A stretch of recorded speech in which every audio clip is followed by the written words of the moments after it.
നമസ്കാരം. നമസ്കാരം. ഓരോ ദിവസം ചെല്ലുന്നതോറും ഞെട്ടിക്കുന്ന വാർത്തകളാണ് പുറത്തു വന്നുകൊണ്ടിരിക്കുന്നത്. ഈ കഴിഞ്ഞ 2 ദിവസം മുമ്പ് നമ്മുടെ പ്രമുഖ ദൃശ്യമാധ്യമങ്ങളിലും പത്രമാധ്യമങ്ങളിലുമെല്ലാം ഒരു വാർത്ത വന്നിട്ടുണ്ടായിരുന്നു. വാർത്ത എന്ന് അതിനിപ്പോൾ വിശേഷിപ്പിക്കാൻ സാധിക്കില്ല, കാരണം അത് സാധാരണഗതിയിലുള്ള ഒരു വർത്തമാനമായി മാറിയിരിക്കുന്നു. നമ്മുടെ അറബ് രാജ്യങ്ങൾ കേന്ദ്രീകരിച്ച് നടക്കുന്ന മലയാളി യുവതികളെ ഉപയോഗിച്ചുകൊണ്ട് നടക്കുന്ന പെൺവാണിഭത്തെക്കുറിച്ചാണ് പറഞ്ഞു വരുന്നത്. ഇവിടെ നിന്നും കടത്തിക്കൊണ്ടുപോയ അല്ലെങ്കിൽ അവിടെ ഫാഷൻ ഡിസൈനിങ് രംഗത്ത്, ഫാഷൻ രംഗത്ത്, അവരുടെ മേക്കപ്പ് രംഗത്തൊക്കെ വലിയ വലിയ സാധ്യതകളുണ്ടെന്ന് പറഞ്ഞ് മേക്കപ്പ് ആർട്ടിസ്റ്റുകൾക്കും ഫാഷൻ ഡിസൈനിങ്ങിലുമൊക്കെ അല്ലെങ്കിൽ മോഡലുകൾക്കുമൊക്കെ അവിടെ മോഡലിങ്ങിനൊക്കെ വലിയ സാധ്യതകളുണ്ടെന്ന് പറഞ്ഞിട്ട് ഇവിടെയുള്ള ചെറിയ പെൺകുട്ടികൾ, അതായത് 20-ഉം 28-നും വയസ്സിനിടയിലുള്ള ജീവിതത്തിൽ വലിയ ആഗ്രഹത്തോടുകൂടി ഉയരങ്ങൾ വെട്ടിപ്പിടിക്കാൻ താല്പര്യമുള്ള, കാണാൻ കൊള്ളാവുന്ന ആരോഗ്യവതികളായിട്ടുള്ള കുട്ടികളെ തേടിപ്പിടിച്ച് അവിടെ കൊണ്ടുപോവുകയും അവിടെ ചെന്ന് കഴിഞ്ഞ് അവരൊരു പ്രത്യേക രഹസ്യ സങ്കേതത്തിലേക്ക് മാറ്റുകയും ആ രഹസ്യ സങ്കേതത്തിൽ വെച്ച് ഇവർ കൊടുക്കുന്ന പാനീയങ്ങളിൽ സാധാരണ സിനിമകളിലൊക്കെ കാണുന്ന പോലെ മയക്കുമരുന്ന് ചേർത്ത് കൊടുത്ത് അവരെ ബോധം കെടുത്തിയിട്ട് അവരെ മറ്റേ ആളുകൾക്ക് വിൽപ്പന നടത്തുക, അതായത് ലൈംഗിക കച്ചവടത്തിന് വേണ്ടി വിൽപ്പന നടത്തുക. ഈ കുട്ടികൾ ഇവിടെ നിന്ന് പാസ്പോർട്ട് എടുക്കുമ്പോൾ തന്നെ ഈ കുട്ടികളുടെ ഫോട്ടോസ് അവിടെ പല ആളുകളെയും ഇടപാടുകാരെ കാണിച്ച് റേറ്റ് ഉറപ്പിച്ചിട്ടാണ് കച്ചവടം അവിടെ ഉറപ്പിക്കപ്പെടുന്നു. ഇവരിവിടെ നിന്ന് ഇൻ്റർവ്യൂവിന് ഫോട്ടോ കൊടുക്കുമ്പോൾ മുതൽ അവിടെ കച്ചവടം ഉറപ്പിക്കപ്പെടുന്നു. ഇതാണ് ഇപ്പോൾ പുറത്തു വന്നിരിക്കുന്ന വാർത്ത. മലയാളികളടക്കമുള്ള 3 സ്ത്രീകളെ ഇതിൽ അറസ്റ്റ് ചെയ്തിട്ടുണ്ട്. അവരെ കേരളത്തിൽ കൊണ്ടുവന്നിട്ടുണ്ട്. വലിയ ഒരു മാഫിയ, വൻ റാക്കറ്റ് ആണ് ഇതിൻ്റെ പുറകിലുള്ളത് എന്ന് പറയുമ്പോൾ, കഴിഞ്ഞ ഒരു 10 വർഷത്തിന് മുമ്പ്, എൻ്റെ ഓർമ്മ ശരിയാണെങ്കിൽ ഒരു 12 വർഷത്തിനപ്പുറമാണ് എന്നുള്ളതാണ്, മാതൃഭൂമി പത്രം തന്നെ ഇത് വലിയ പ്രാധാന്യത്തോടുകൂടി ഇത്തരം ഒരു വാർത്ത റിപ്പോർട്ട് ചെയ്തിട്ടുണ്ടായിരുന്നു. അന്ന് അവിടെ ഈ വീട്ടുജോലിക്ക് എന്ന് പറഞ്ഞ് കയറ്റിക്കൊണ്ടുപോയ ഒരു സ്ത്രീക്ക് അനുഭവിക്കേണ്ടി വന്നത് ഒരു ദിവസം 45 പേരോളം ആളുകളാണ് ആ സ്ത്രീയെ പീഡിപ്പിച്ചത് എന്നുള്ളതാണ്. എന്തോ അവരുടെ ആരുടെയോ ഭാഗ്യം കൊണ്ടാണ് ആ സ്ത്രീ ജീവനോടുകൂടി പിന്നീട് തിരിച്ചെത്തിയത്. അപ്പോൾ അത്രത്തോളം മൃഗീയമായ ക്രൂരമായ പീഡനങ്ങൾ നടക്കുന്നു. സ്ത്രീകൾ തന്നെയാണ് ഇതിന് കൂട്ടുനിൽക്കുന്നത്. ലക്ഷക്കണക്കിന് രൂപയാണ് അതിലൂടെ സമ്പാദിക്കുന്നത് എന്ന് പറയുമ്പോൾ, നമ്മുടെ നാട്ടിലെ സദാചാര മൂല്യങ്ങളൊക്കെ അവിടെ നിൽക്കട്ടെ, ഇത് പുറത്തൊരു രാജ്യത്ത്, ദുബായിൽ ഇത് നടക്കുമ്പോൾ തീർച്ചയായും ഇന്നിപ്പോൾ ഇന്ത്യയിലെ വ്യവസ്ഥാപിതമായ നിയമം മൂലം അവർ ശിക്ഷിക്കും എന്നൊക്കെയാണ് പറയുന്ന നടപടികൾ എടുക്കുന്നു എന്ന് പറയുന്നു. എനിക്ക് ഈ സന്ദർഭത്തിൽ ഇപ്പോൾ ഫവാസിനോട് ചോദിക്കാനുള്ളത്, നിമിഷപ്രിയ എന്ന് പറഞ്ഞ നിമിഷപ്രിയയുടെ കേസുമായി ബന്ധപ്പെട്ട് ഇപ്പോഴും നമ്മളതിന് തീരുമാനമാവാതെ നിൽക്കുന്നു. അവിടെ ML അവർ വധശിക്ഷയ്ക്ക് വിധിക്കപ്പെട്ട് കഴിയുന്നു. അവിടുത്തെ നിയമങ്ങളാണ്, ശരീഅത്ത് നിയമങ്ങളാണ് അവിടെ അവർക്ക് വിധിച്ചിരിക്കുന്നത്. അവരവിടുത്തെ ഒരു യമൻ പൗരനെ വധിച്ചു എന്നുള്ളതാണ് കേസ്. അവരുടെ നിയമപ്രകാരമാണ് അവർ ശിക്ഷിക്കുക. ഒരു കൊലപാതകം ചെയ്തതിൻ്റെ പേരിൽ അവർക്ക് വധശിക്ഷ വിധിച്ചിരിക്കുന്നു. ഇവിടെ കേരളത്തിൽ നിന്ന് കാന്തപുരം മുസ്ലിയാരടക്കം, ചാണ്ടിയുമ്മൻ അടക്കം പല ആളുകളും അവരുടെ മോചനത്തിന് വേണ്ടി ശ്രമിക്കുന്നു. ആ ശ്രമം ഒരു പരിധിവരെയൊക്കെ ഫലവത്തായി എന്നൊക്കെ പറഞ്ഞ് നമ്മൾ കേട്ടു. ഇപ്പോഴും ഒന്നും ആയിട്ടില്ല, അങ്ങനെ തന്നെ നിൽക്കുന്നു എന്നുള്ളതാണ് അറിയാൻ കഴിയുന്നത്.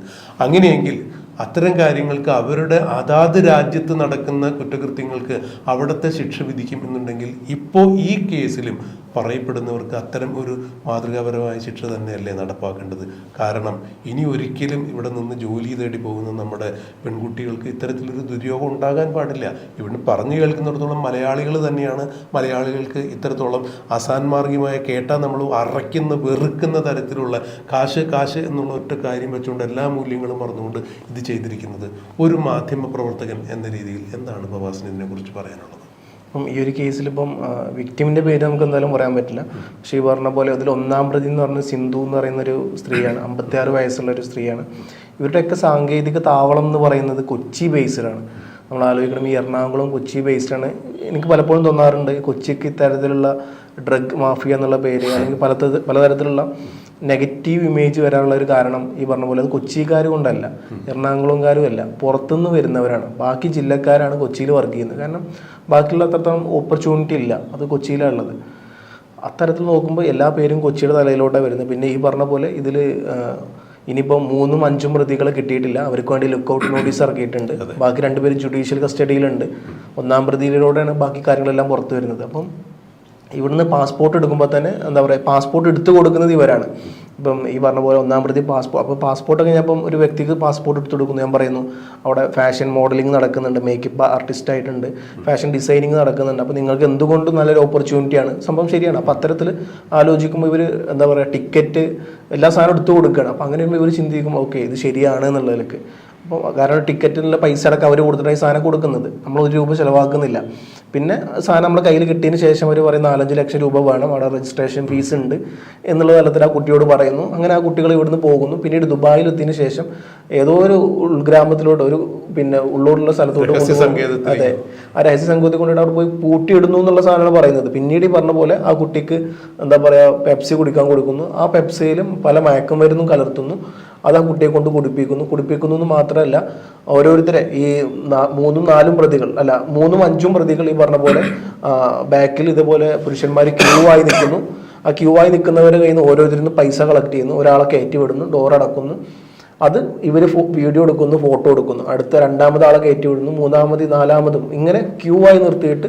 ഏറ്റവും മൃഗീയമായ ഇടപെട്ട് സംസാരിക്കുകയാണെന്ന് കരുതരുത്, ഇതിൽ ഏറ്റവും മൃഗീയമായ ഒരു കാര്യം എന്ന് പറഞ്ഞാൽ ഈ കുട്ടിയെ അബോധാവസ്ഥയിലാക്കിയ ഈ ലൈംഗിക കേളികളുടെ എല്ലാം ദൃശ്യങ്ങൾ, അതായത് നീലച്ചിത്രം പകർത്തിയിട്ട് ഭർത്താക്കന്മാരുള്ള കുട്ടികൾക്ക് അവരുടെ ഭർത്താക്കന്മാർക്ക് വാട്സപ്പിൽ ഈ ചിത്രങ്ങൾ അയച്ചു കൊടുക്കുന്നു. കാരണം ഇതിനെതിരെ ശബ്ദിക്കുകയോ പോലീസിൽ പരാതിപ്പെടുകയോ ചെയ്തു കഴിഞ്ഞാൽ ഇത് യൂട്യൂബ് വഴി ലോകം മുഴുവൻ കാണും എന്നൊക്കെ പറഞ്ഞിട്ട് അത്രത്തോളം ജുഗുപ്സാവഹമായ രീതിയിൽ പെരുമാറുന്ന ഇവരെ എന്താണ് നമ്മൾ എങ്ങനെ വിശേഷിപ്പിക്കണം? ഒരു മനുഷ്യരെ നമുക്ക് മനുഷ്യരെന്ന് പോലും എന്താ പറയുക പറയാൻ പറ്റാത്ത തരത്തിലുള്ള അത്രത്തോളം മൃഗീയ സ്വഭാവമുള്ള ഒരാൾക്കാരാണ്. ഒന്ന് ആലോചിച്ച് നോക്കണം, സ്വന്തം ജെൻഡറിൽ പെട്ട, അത് ജെൻഡർ ഏതോ ആയിക്കോട്ടെ, ആണോ പെണ്ണോ ആയിക്കോട്ടെ, ജാതി ഏതായിക്കോട്ടെ, മതം ആയിക്കോട്ടെ, നമ്മളെല്ലാവരും മനുഷ്യരാണ്. അപ്പം ഇത്തരത്തിൽ കാണേണ്ട, എന്താ പറയുക, സ്വന്തം പെങ്ങളായിട്ട് കാണേണ്ട അല്ലെങ്കിൽ അനിയത്തിയായി കാണേണ്ട ഇതേ ആൾക്കാരാണ് ഇത്തരത്തിൽ ഇവിടുന്ന് അങ്ങോട്ട് കയറ്റി വിടുന്നതും പല ആൾക്കാർക്ക് കാഴ്ചക്കാരായി വെക്കുന്നതും. ഇവർ കൊണ്ടുപോകുമ്പോൾ ഇവർ ചെയ്യുന്നത് ഈ പറഞ്ഞ പോലെ നേരത്തെ നമ്മൾ പറഞ്ഞല്ലോ, ഓരോരുത്തർ കയറ്റി വിടുന്നു, അവരതിൽ നിന്ന് പൈസ വാങ്ങുന്നു, പീഡിപ്പിക്കുന്നു, ആ ഫോട്ടോസ് ഇവരെടുക്കുന്നു. അപ്പം ഈ ഫോട്ടോസും വീഡിയോസും എടുത്തതിന് ശേഷം ഇവർ ഈ പറഞ്ഞ പോലെ എന്ത് ചെയ്യുന്നു, സാമൂഹ്യ മാധ്യമങ്ങൾ ഇടുന്നുള്ളത് ഭർത്താക്കന്മാരെയും അമ്മമാരെയും പറഞ്ഞ് പേടിപ്പിക്കുന്നു. അപ്പം അങ്ങനെ ഒരാളാണ് ഇവിടെ കേസ് കൊടുത്തതും പിന്നീട് വലിയ വിവാദമാവുന്നതും സിന്ധുവിനെ പോലുള്ള ആൾക്കാരെ പിടിക്കുന്നതും. അപ്പം സിന്ധുവിനെ പിടിച്ചപ്പോൾ പറഞ്ഞത് ഇത് ചെറിയൊരു റാക്കറ്റ് അല്ല, വലിയൊരു പകർന്നു കിടക്കുന്ന വലിയൊരു സാമ്രാജ്യമായിട്ട് കിടക്കുന്ന ഒരു വലിയ റാക്കറ്റാണെന്നുള്ള കാര്യങ്ങളൊക്കെയാണ് ഇപ്പോൾ പുറത്തോട്ട് വരുന്നത്. പിന്നെ അത് കൂടാതെ പിന്നെ നമ്മൾ നോക്കുകയാണെന്നുണ്ടെങ്കിൽ ഇപ്പം രാജ്യങ്ങളുടെ നിയമങ്ങൾ നോക്കുകയാണെന്നുണ്ടെങ്കിൽ ഇപ്പം അറേബ്യൻ രാജ്യങ്ങൾ തന്നെ കുറച്ചും കൂടി വെസ്റ്റേൺ കൾച്ചർ ഫോളോ ചെയ്യുന്ന ഒരു രാജ്യമാണ് ഈ ദുബായ് എന്ന് പറയുന്നത്. അപ്പം അവിടെ കള്ള് കിട്ടും, ഈ പറഞ്ഞ പോലെ ഫാഷൻ ഡിസൈനിങ് നടക്കും. ഫാഷൻ ഡിസൈനിങ് മോശമാണെന്നല്ല, അത് വളരെ നല്ല കാര്യമാണ്. പക്ഷേ ഈ പറഞ്ഞ പോലെ കള്ള് കിട്ടും. ഇങ്ങനത്തെ അറേബ്യൻ രാജ്യങ്ങൾ അറിയാം, കള്ള് മുസ്ലിംസിനെ സംബന്ധിച്ചിടത്തോളം ഹറാമാണ്, ശിക്ഷാപരമായ ഒരു കാര്യമാണ്. അപ്പം അതേ രാജ്യം, അത്തരത്തിൽ പോളിസിയുള്ള ഒരു രാജ്യം, ഈ കുറെ കള്ള് അതേപോലെ ഡാൻസ് പബ് ഇതെല്ലാം നടത്തുന്ന ഒരു രാജ്യമാണ് ഈ ദുബായ് എന്ന് പറഞ്ഞാൽ. പക്ഷെ ദുബായ് പറഞ്ഞ പോലെ വളരെ സുരക്ഷിതമാണ്. നമ്മൾ ഫോൺ പുറത്ത് വെച്ചാൽ പോലും നമുക്ക് ഫോൺ വരെ നഷ്ടപ്പെടില്ല, അത്രത്തോളം സെക്യൂർ ആയിരിക്കും, അവിടെ സേഫ് ആയിരിക്കും ദുബായ് എന്ന് പറഞ്ഞു കഴിഞ്ഞാൽ. പക്ഷെ ഇത്തരത്തിൽ പിൻഭാഗത്തിലൂടെ പല സാധനങ്ങളും നടക്കുന്നു. പക്ഷെ ഇൻ കേസ് പിടിക്കപ്പെട്ട് കഴിഞ്ഞാൽ ഈ ദുബായിലും സൗദി അറേബ്യയിലും യമനിലും കുവൈത്തിലും അതുപോലെ ബാക്കിയുള്ള അറേബ്യൻ രാജ്യങ്ങളിലൊക്കെ നിയമം എന്ന് പറഞ്ഞാൽ നമ്മൾ സാധനം കട്ടെടുത്തു, ഞാനൊരു ഫോൺ കട്ടെടുത്ത് കഴിഞ്ഞാൽ ആദ്യം കൈ ചെയ്യണത് എൻ്റെ കൈയായിരിക്കും. അതെ, ശരീരത്ത് നിയമമാണ് അവിടെ. ആദ്യം ഈ കൈ, പിന്നെ ഈ കൈ, പിന്നെ മുട്ട് വരെ, പിന്നെ കാല്. ഒരു കൊലപാതകമാണ് ചെയ്തതെന്നുണ്ടെങ്കിൽ തല വെട്ടും. അപ്പോൾ ഇത്തരത്തിൽ പീഡിപ്പിക്കലൊക്കെ ചെയ്തു കഴിഞ്ഞാൽ എന്തായാലും അദ്ദേഹത്തിന് തല വെട്ടും എന്നുള്ളതാണ്. അപ്പം എനിക്ക് പലപ്പോഴും തോന്നാറുണ്ട് ഇന്ത്യൻ ജുഡീഷ്യറി രീതി പറഞ്ഞ പോലെ നമുക്ക് ഒരുപാട് ലൂപ്പ് ഹോൾസ് ഉണ്ട്. നിയമം ഉണ്ടെങ്കിൽ ആ നിയമത്തിൽ ഒരുപാട് ലൂപ്പ് ഹോൾസ് ഉണ്ട്. അത് ഉപയോഗിച്ചിട്ടാണ് പല ക്രിമിനൽസ് പറഞ്ഞ പോലെ രക്ഷപ്പെട്ടു പോകുന്നത്. ഒന്ന് എടുത്ത് പറഞ്ഞോട്ടെ, കാരണം ഈ വലിയ മാനസിക പ്രശ്നങ്ങളുള്ള ആളുകളാണ് ഇത്രയും വലിയ കുറ്റവാളികൾ. അവർ ഒരു തരത്തിലും മാനസാന്തരപ്പെടാൻ സാധ്യതയില്ലാത്ത ആളുകൾ തന്നെയാണ്. ഇത്രത്തോളം മൃഗീയമായ കുറ്റങ്ങൾ ചെയ്യുന്ന ആളുകൾ മാനസാന്തരപ്പെട്ടു വന്ന സമൂഹത്തിൽ എന്ത് സേവനം അവർ ചെയ്യുന്നത്? ഒരു കുഞ്ഞു കുട്ടികളെ ഇപ്പോൾ അടുത്ത ദിവസം നമ്മൾ കണ്ടു, 1 വയസ്സുള്ള ഒരു കുട്ടിയെ, 6 വയസ്സിന് താഴെയുള്ള ഒരു കുട്ടിയെ ട്രെയിനിൽ വെച്ച് മാനഭംഗപ്പെടുത്തിയ ഒരാൾ. ഒന്ന് ആലോചിച്ച് നോക്കണം. അപ്പം ഇത്തരത്തിലുള്ള ആളുകൾ നിയമത്തിന്റെ പരിരക്ഷ നൽകി എന്തിനാണ് നമ്മൾ സമൂഹത്തിലേക്ക് ഇറക്കുന്നതിൻ്റെ ഒരു കാര്യമില്ല. ഞാൻ പറയാൻ കാരണം ഞാനൊരു 2 പെൺകുട്ടികളുടെ പിതാവാണ്. അപ്പോൾ ഇത്തരം കാര്യങ്ങൾ കേൾക്കുമ്പോൾ നമുക്ക് രോഷം ഉണ്ടാകും. തീർച്ചയായും ഇതിനിപ്പോൾ ഫവാസ് പറഞ്ഞതുപോലെ ശരീഅത്ത് നിയമം ആ രാജ്യത്ത് വെച്ച് നടന്ന ഒരു കുറ്റകൃത്യമായതിൻ്റെ പേരിൽ ആ രാജ്യത്തെ വ്യവസ്ഥാപിതമായ നിയമവ്യവസ്ഥയിലൂടെ ഇവരെ ശിക്ഷിക്കാനുള്ള മാർഗമാണ് ഉണ്ടാക്കേണ്ടത്. അല്ലാതെ ഇന്ത്യയിലേക്ക് കൊണ്ടുവന്ന് ഇന്ത്യയിൽ വെച്ച് നടക്കാത്ത ഒരു കുറ്റകൃത്യത്തിന് ഇന്ത്യൻ ശിക്ഷാ നിയമപ്രകാരം ഉള്ള നടപടിക്രമങ്ങൾ സ്വീകരിച്ചുകൊണ്ട് അതിന് ഒരു ലഘൂകരണം കിട്ടുകയാണെങ്കിൽ അതൊരിക്കലും ആ ലഘൂകരണം, ശിക്ഷയിൽ ഇളവ് കിട്ടാൻ അവരൊരിക്കലും അർഹരല്ല എന്നാണ് ഇപ്പോൾ നമുക്ക് കിട്ടിയിരിക്കുന്ന ഈ കാര്യങ്ങൾ പരിശോധിക്കുമ്പോൾ നമുക്ക് മനസ്സിലാക്കുന്നു. ഒരു കാരണവശാലും ഈ കാര്യത്തിൽ ഒരു വിട്ടുവീഴ്ചയും ചെയ്യാൻ പാടില്ല. അവിടെ ദുബായിൽ വെച്ച് നടന്നതാണെങ്കിൽ അറബ് രാജ്യത്ത് വെച്ച് നടന്ന കാര്യം കുറ്റകൃത്യം എന്ന രീതിയിൽ ആ രാജ്യത്തിൻ്റെ നിയമവ്യവസ്ഥ അനുസരിച്ച് ശിക്ഷിക്കപ്പെടണം എന്നുള്ളതാണ്. ഇത് ഞാൻ പറയുമ്പോൾ നമ്മുടെ ഇന്ത്യൻ ശിക്ഷാ നിയമത്തിൽ നമുക്കെതിരെ കേസെടുക്കുമോ കോടതി അലക്ഷ്യമാമോ ഒന്നും നമുക്കറിയില്ല. പക്ഷേ നിമിഷപ്രിയയുടെ കാര്യത്തിൽ എന്താണോ ആ രാജ്യത്ത് സംഭവിച്ചത് എന്ന് പറഞ്ഞതുപോലെ ആ രാജ്യത്ത് വെച്ച് നടന്നൊരു കുറ്റകൃത്യത്തിൻ്റെ പേരിൽ അവിടുത്തെ രീതി അനുസരിച്ച് ശിക്ഷിക്കപ്പെടണം എന്നുള്ളതാണ് എൻ്റെ പരിമിതമായ ഒരു നിയമപരിജ്ഞാനത്തിൽ നിന്നും എനിക്ക് പറയാനുള്ളത്. എൻ്റെ ഒരു പരിമിതമായ ഒരു നിയമാവബോധത്തിൽ നിന്ന് ഊന്നി നിന്നുകൊണ്ട് ഒരു പൗരൻ എന്ന രീതിയിലും എനിക്ക് പറയാനുള്ളത്. ഇതിപ്പോൾ എന്താ പറയുക, എനിക്ക് തോന്നിയിട്ടുള്ളത് ഏറ്റവും നല്ല നിയമവ്യവസ്ഥ എന്ന് പറയുന്നത് അത് നമ്മളെ ഇന്ത്യൻ ഭരണഘടനയുടെ നിയമവ്യവസ്ഥ തന്നെയാണ്. ഞാൻ അതിനോട് പൂർണ്ണമായിട്ടും യോജിക്കുന്നു. ഈ പറഞ്ഞ പോലെ ശരീഅത്തിൻ്റെ എല്ലാ കാര്യങ്ങളോടും നമുക്ക് ഒരിക്കലും യോജിക്കാൻ പറ്റില്ല. കാരണം ശരീഅത്തിൽ നമ്മൾ നോക്കുകയാണെന്നുണ്ടെങ്കിൽ ശരീഅത്തിനോട് ഞാൻ യോജിച്ചുകൊണ്ടല്ല പറയുന്നത്, ഇത്തരം അല്ല നല്ല കാര്യങ്ങളും ഉണ്ട് അതിൽ. ഞാൻ പൂർണ്ണമായിട്ട് അതിന് ശരീഅത്തിൻ്റെ ഒരുപാട്, ഇപ്പോൾ ഞാനൊരു ഉദാഹരണം പറയുകയാണെന്നുണ്ടെങ്കിൽ ശരീഅത്തിൻ്റെ ഒരു മോശമായ വശം അറേബ്യൻ കൺട്രീസിലുള്ളത്, ഇപ്പം ഒരാളെ കൊല്ലണത് കണ്ടു, ഇപ്പം ഒരു സ്ത്രീയാണ് അതിന് വിക്ടിം കണ്ടത്, ഒരു സ്ത്രീയാണ് അത് നേരിട്ട് കണ്ടത് ണ്ടെങ്കിൽ അതൊരു എന്താ പറയുക തെളിവായിട്ട് അല്ലെങ്കിൽ ഒരു സാക്ഷിയായിട്ട് അവർ പരിഗണിക്കില്ല. കാരണം സ്ത്രീകളുടെ സാക്ഷ്യപത്രത്തിന് അവിടെ വിലയില്ല. അത് ആണാണെങ്കിൽ മാത്രമേ ഉള്ളൂ അതിന് വാല്യൂ. അതായത് രണ്ട് സ്ത്രീകൾ കണ്ട ഒരാണ് കണ്ടതിന് തുല്യം, അത്രേ വരുന്നുള്ളൂ. അപ്പം ഇത്തരത്തിൽ സ്ത്രീകൾ ഒരു കാഴ്ച നേരിട്ട് കണ്ട അവർ പറഞ്ഞു ഞങ്ങൾ നേരിട്ട് കണ്ടതാണെന്ന് പറഞ്ഞാൽ അത് വിശ്വസ്തത കിട്ടുന്ന കാര്യമല്ല, വാലിഡിറ്റി ഇല്ല അവിടെ. അപ്പം ഇത്തരത്തിൽ നെഗറ്റീവായ ഒരു സാധനം ശരീഅത്ത് നിയമത്തിലുണ്ട്. പക്ഷെ at A same time there will be A strong എന്താ പറയുക അതിശക്തമായിട്ടുള്ള ശിക്ഷ അവിടെ കൊടുക്കുന്നുണ്ട്. ഇപ്പോൾ നമ്മൾ പറഞ്ഞ പോലെ കൈവെട്ടുന്നത് തല വെട്ടുന്നതൊക്കെ. പക്ഷെ ഇന്ത്യയിലോട്ട് വരുമ്പോൾ നമ്മൾ കണ്ടതാണ് ഡൽഹിയിൽ കൂട്ടബലാത്സംഗ ബസ്സിൽ വെച്ചെങ്ങാണ്ട് ഞാൻ എൻ്റെ ജീവിതത്തിൽ ഞാൻ വായിച്ചതിൽ വെച്ച് ഞാൻ തോന്നുന്നു ഞാൻ കോളേജ് സമയത്തേക്കാണ് ഞാൻ സാധനം വായിക്കുന്നുണ്ടാവുക. ഞാൻ എന്താ പറയുക അത്ര മൃഗീയമായിട്ടാണ് ആ കുട്ടി അവിടെ മരിച്ചത് എന്നുള്ളതാണ്. സ്വന്തം കൂട്ടുകാരൻ്റെ കൂടെ സിനിമ കണ്ടു വരുമ്പോഴാണ് ഈ സംഭവമൊക്കെ ഉണ്ടാകുന്നത്. അപ്പം എന്താ പറയുക അന്ന് ഈ പറഞ്ഞ പോലെ അതിൽ ശിക്ഷ കിട്ടിയവരെ എത്ര പേരെ തൂക്കിക്കൊന്നു നടക്കുന്ന കാര്യമില്ല. അപ്പം ഇന്ത്യയെ സംബന്ധിച്ചിടത്തോളം അതിമാരകമായ എന്തെങ്കിലും സാധനം ചെയ്താൽ മാത്രമേ ഉള്ളൂ ഈ പറഞ്ഞ പോലെ തൂക്കുകയറൊക്കെ. അപ്പം എന്താ പറയുക വല്ല തീവ്രവാദ ബന്ധോ അത്തരത്തിലുള്ള യാസർ അറഫാത്തിൻ്റെ അല്ല, നമ്മളിവിടെ വലിയൊരു എന്താ പറയുക ഒരു ബോംബാക്രമണവുമായിട്ട് ബന്ധപ്പെട്ട് ഒരു ഇതുണ്ടായിരുന്നല്ലോ തൂക്കിക്കൊല. അപ്പം അങ്ങനത്തെ ഉള്ള കാര്യങ്ങളിൽ മാത്രമേ നമുക്ക് ഇവിടെ ഈ പറഞ്ഞ പോലെ തൂക്കിക്കൊല്ലലൊക്കെ നടക്കുള്ളൂ. അല്ലാത്ത സമയത്തോടത്തോളം ഇവർക്ക് എന്താ പറയുക ജീവപര്യന്തം തടവ് എന്നുള്ള സാധനം അങ്ങേയറ്റം കിട്ടാൻ പോകുന്നൊരു സാധനം. അത് ഈ പറഞ്ഞ പോലെ 14 വർഷം പിന്നെ അത് വീണ്ടും എക്സ്റ്റെൻഡ് ചെയ്യാൻ പറ്റും എന്നുള്ള സാധനമേ ഉള്ളൂ. അപ്പം ഇത്തരത്തിൽ ഒരുപാട് ലൂപ്പ് ഹോൾ നമ്മളിതിലുണ്ട്. അപ്പം അത്തരത്തിൽ നോക്കുമ്പോൾ കുറച്ച് നല്ല കാര്യങ്ങൾ ഈ അറേബ്യൻ കൺട്രീസിലുണ്ട്. എല്ലാ കാര്യവും നല്ലതെന്ന് ഞാൻ അംഗീകരിക്കുന്നില്ല. അല്ല, എവിടെയായാലും സത്യം ജയിക്കണം.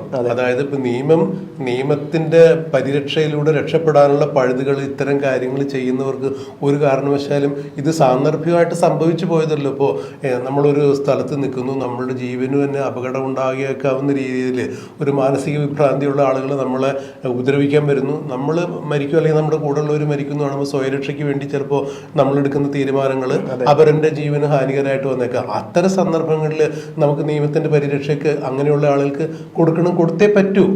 അപ്പൊ നമ്മൾ ഒരിക്കലും ഒരാളെ കൊല്ലണമെന്നോ അല്ലെങ്കിൽ വധശിക്ഷ എല്ലാ കുറ്റങ്ങൾക്കും കൊടുക്കണമെന്നൊന്നുമല്ല നമ്മൾ പറയുന്നത്. പക്ഷേ ഇത്തരം കാര്യങ്ങൾ വളരെ ബോധപൂർവ്വം ഈ കുട്ടികൾ ഇവിടെ നിന്ന് പാസ്പോർട്ട് എടുക്കാൻ വേണ്ടി അല്ലെങ്കിൽ പാസ്പോർട്ടിന് വേണ്ടി അപ്ലൈ ചെയ്യുമ്പോൾ അല്ലെങ്കിൽ NOCക്ക് വേണ്ടി അപ്ലൈ ചെയ്യുമ്പോൾ ഒരു ഫോട്ടോ അയച്ചു കൊടുക്കുന്ന ആ നിമിഷം മുതൽ കച്ചവടം ഉറപ്പിക്കപ്പെടുന്നു. അവരുടെ ഫോട്ടോ കാണിച്ചുകൊണ്ട് കച്ചവടം ഉറപ്പിക്കപ്പെടുമ്പോൾ വളരെ ആസൂത്രിതമായിട്ട് നടന്നിരിക്കുന്ന ഒരു കാര്യമാണ്. അങ്ങനെ ആസൂത്രിതമായിട്ട് ഇത്രത്തോളം മൃഗീയമായൊരു കുറ്റകൃത്യം രൂപകൽപ്പന ചെയ്ത ആളുകൾക്ക് ഒരു കാരണവശാലും നിയമത്തിന്റെ പരിരക്ഷ കൊടുക്കാൻ പാടില്ല. അവിടെ ശരീഅത്തിൽ എന്താ വിധിക്കണമെന്ന് വെച്ചാൽ ആ രാജ്യത്ത് വെച്ച് നടന്ന കാര്യമാണെങ്കിൽ അങ്ങനെ ചെയ്യട്ടെ എന്ന്. കാരണം നമ്മൾ ഒരു കാരണവശാലും ഇന്ത്യൻ ജനാധിപത്യത്തിലും ഇന്ത്യൻ ശിക്ഷാ നിയമങ്ങളിലും അങ്ങേയറ്റം നമ്മൾ മതിപ്പുള്ള ആൾ തന്നെയാണ്. മറ്റേത് ശിക്ഷാ സമ്പ്രദായത്തെക്കാളും അല്ലെങ്കിൽ ജനാധിപത്യത്തെക്കാളും ഇന്ത്യയിലെ ജനാധിപത്യത്തിന് വലിയൊരു സ്വീകാര്യതയുണ്ട് എന്ന് നമ്മൾ അടിയുറച്ച് വിശ്വസിക്കുന്നു.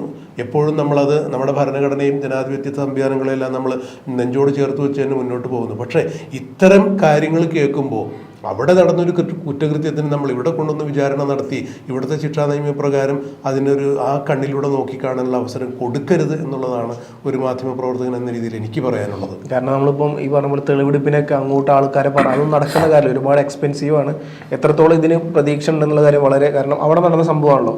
ഇവിടുന്ന് പോലീസിനെ അവിടെ വിടുന്നു, അവിടുന്ന് റിപ്പോർട്ട് എടുക്കുന്നു, അവിടുന്ന് ഈ പറഞ്ഞ പോലെ എന്താ പറയുക അവിടെ പോയി അന്വേഷിക്കുക എന്നുള്ള സ്ഥലങ്ങൾ നടന്ന സ്ഥലങ്ങൾ എവിടെയൊക്കെയാണ് അപ്പം ഒരുപാട് ലിമിറ്റേഷൻ ഉണ്ട് വേറൊരു രാജ്യമാകുമ്പോൾ. അല്ല ഫവാസെ, അത് ഒക്കെ ശരിയാണ്. കാരണം ഇപ്പൊ ആരാണ് പീഡിപ്പിക്കപ്പെട്ട്, ആരാണ് കുറ്റവാളി, അല്ലെങ്കിൽ കുറ്റവാളിയല്ല, ആരാണ് ഇതിന്റെ ഇരയായവർ എന്നുള്ളത് കൃത്യമായി അവരവിടെ പരാതി അവിടുത്തെ എന്താണ് നിയമ സംവിധാനങ്ങൾക്ക് കൊടുക്കുകയാണെന്നുണ്ടെങ്കിൽ ബാക്കി കാര്യങ്ങളൊക്കെ അവർ നോക്കിക്കോളൂ. അതിനുള്ള സംവിധാനങ്ങൾ ഇവിടെ നിന്ന് ഒരുക്കി കൊടുത്താൽ മതിയാവും എന്നുള്ളതാണ് ഞാൻ മനസ്സിലാക്കുന്നത്. എന്തായാലും ഈ പറഞ്ഞ പോലെ പ്രതികളുടെ സിന്ധുവിന്റെ അക്കൗണ്ടിലോട്ടൊക്കെ വന്ന പൈസയും അതേപോലെ തന്നെ മറ്റൊരു വ്യക്തിയിലൂടെ അക്കൗണ്ടിലോട്ട് വന്ന പൈസ എല്ലാം പോലീസ് ഇപ്പം കണ്ടെടുത്തിട്ടുണ്ട്. എങ്ങനെയാണ് ഈ പൈസ വന്ന് ആര് മുഖാന്തരമാണ് വന്നത് എന്നുള്ളതും പലതരത്തിലുള്ള വലിയ റാക്കറ്റുകൾ ഇതിൻ്റെ ഭാഗമായിട്ടുണ്ട് എന്നുള്ളതാണ് ഇപ്പോൾ നിലവിൽ സംസ്ഥാന സർക്കാരും പോലീസും പറയുന്നത്. അപ്പോൾ എന്തായാലും വരും ദിവസങ്ങൾ അറിയാം എങ്ങോട്ടാണ് ഇതിൻ്റെ യഥാർത്ഥ പോക്ക് എന്നുള്ളതും ആരൊക്കെയാണ് ഇതിൻ്റെ പുറകിലുള്ളത് എന്നുള്ളതും. അപ്പോൾ എന്തായാലും നമുക്ക് ഒരു കാര്യം മാത്രമേ പറയാനുള്ളൂ, ഒരുപാട് ഓപ്പർച്യൂണിറ്റീസ് ഉണ്ട് വിദേശ രാജ്യങ്ങളിൽ എന്നൊക്കെ പറഞ്ഞു പോകുമ്പം അതിൻ്റെ ഒരു ക്രെഡിബിലിറ്റി എത്രത്തോളം ഉണ്ട് എന്നുള്ളത് മനസ്സിലാക്കിയിട്ട് നമ്മുടെ എന്താ പറയുക കുട്ടികളെ പറഞ്ഞയക്കുക എന്നുള്ളൊരു സാധനം മാത്രമേ ഉള്ളൂ പറയാം. തീർച്ചയായും ഇപ്പം നോർക്കയൊക്കെ വന്നതിന് ശേഷം ആ രജിസ്ട്രേഷനിലേക്ക് ഒരുപാട് നോർക്ക രജിസ്ട്രേഷനിലൂടെയൊക്കെ പോകുന്ന ആളുകൾക്ക് തീർച്ചയായും പറയുന്ന ജോലിയും പറയുന്ന ശമ്പളവും താമസ സൗകര്യങ്ങളും എല്ലാം കിട്ടാറുണ്ട്. പക്ഷേ ഇത്തരത്തിൽ ബന്ധപ്പെട്ട് ഇപ്പോഴും പുറത്തേക്ക് പോകുന്ന ആൾ അവരാരും മോശക്കാരല്ല, അഭ്യസ്തവിദ്യർ തന്നെയാണ് എല്ലാവരും പോകുന്നത്. പക്ഷേ ഇങ്ങനെയുള്ള കാര്യങ്ങൾ നമുക്ക് വലിയ അനുഭവ പാഠമായിരിക്കണം. നമ്മുടെ പെൺകുട്ടികൾക്ക് നമ്മുടെ പെൺകുട്ടികൾ എന്ന് പറഞ്ഞാൽ ലോകത്തിലുള്ള ഒരു പെൺകുട്ടികൾക്കും ഒരു കാരണവശാലും ആരിൽ നിന്നും ഇത്തരത്തിലുള്ള ഒരു പീഡനം ഉണ്ടാകാനുള്ള ഒരു അവസരം ഉണ്ടാകാൻ പാടില്ല. അതിന് ഇപ്പോൾ ഉണ്ടായിരിക്കുന്ന ഈ വിഷയത്തിൽ ഏറ്റവും മാതൃകാപരമായ രീതിയിലുള്ള ശിക്ഷ കൊടുക്കണം. അവിടെ മനസാക്ഷിക്ക് ഒരു കാരണവശാലും പ്രസക്തിയില്ല. കാരണം മനസാക്ഷി രഹിതമായ രീതിയിലാണ് ഇങ്ങനെ ഒരു പ്രവൃത്തി ഉണ്ടായിരിക്കുന്നത്. കൃത്യമായ നിയമ നടപടി അത് ഇന്ത്യയിലേതായാലും അല്ലെങ്കിൽ വിദേശത്തെ ഏതായാലും ഏതാണെന്നുള്ളത് ആ രീതിയിൽ മാതൃകാപരമായി ഇവരെ ശിക്ഷിക്കണം.